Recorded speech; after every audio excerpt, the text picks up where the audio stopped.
Hi everybody, it's Darlene. Welcome back for another card video. Today's card uses this set that I just got called Happy Mail by W+9.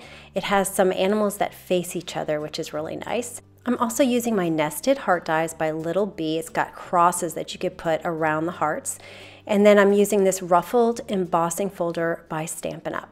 So I'm going to start by taking some Memento ink and stamping my bunny in the middle of some Neenah Solar White cardstock. This is an A2 size. I'm starting in that way, but I'm going to trim it a little bit toward the end.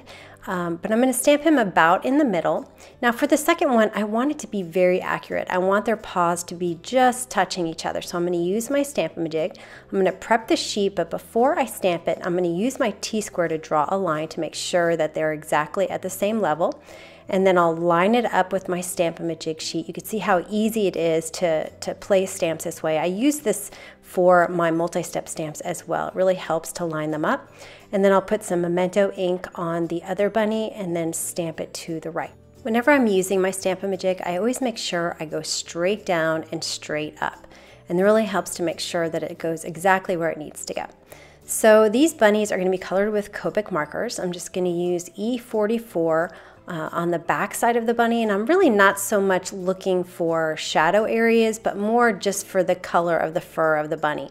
So I'm going to start with the back of him being the E44, and then I'll have E43, and then the lightest part of him will be the E40. And I did a couple of layers of the dark color just to get more of it.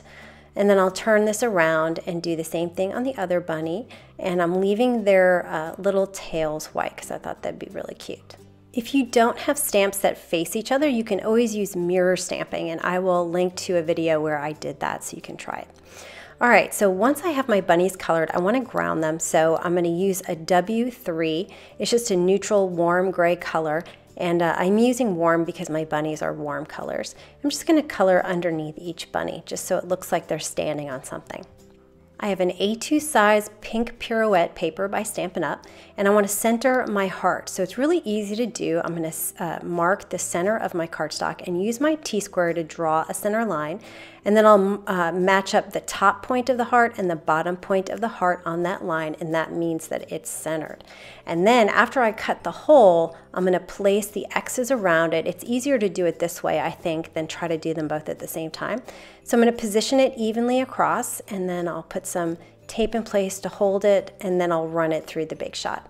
This die doesn't actually cut anything out. It just cuts some marks, the X marks, all the way around the heart. It's really cute. So I'll erase my pencil marks, and I'm going to emboss this. Now before I do this, I'm going to spritz my paper with just a little bit of water. I'm going to take it off camera here, but really 2 spritzes, one on one side, one on the other, holding it about 10 inches from the paper. The reason I'm doing this is because this embossing folder is one of the deep impression embossing folders, and if I don't mist my paper, then it will crack.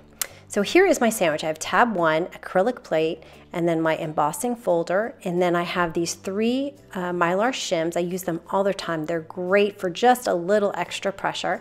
And so I'm going to run that sandwich through the Big Shot, and here is what comes out. So it's really cute and pretty. I'm going to stamp my sentiment now with some Versamark ink on black cardstock. I always use Stampin' Up! Black cardstock. It's my favorite. And I stamp at the top of my scrap piece of paper, whatever I'm using, and then I'll emboss it with some white powder, and then I'll trim the bottom. It's just easier than I don't have to do both sides. I'm going to make a banner out of this, and to do that, I'm going to mark 1/4 of an inch in from each side. I'm just sort of eyeballing the center vertically. And then I'm going to use a scissor, and sorry I'm off camera here, but I'm going to go from each corner to that pencil mark. And that should give me the perfect banner. I did already cut my bunny piece back a little bit, so it's just inside the edge of my pink cardstock.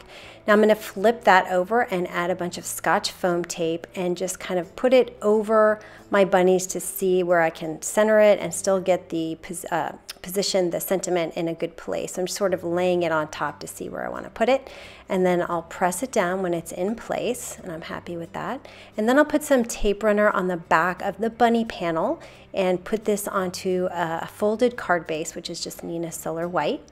I'm going to cut a few of my Scotch foam pieces because I want it to be at the same level as the pink, and then I'll add some two-way glue because the edges of the banner are going to touch the pink cardstock.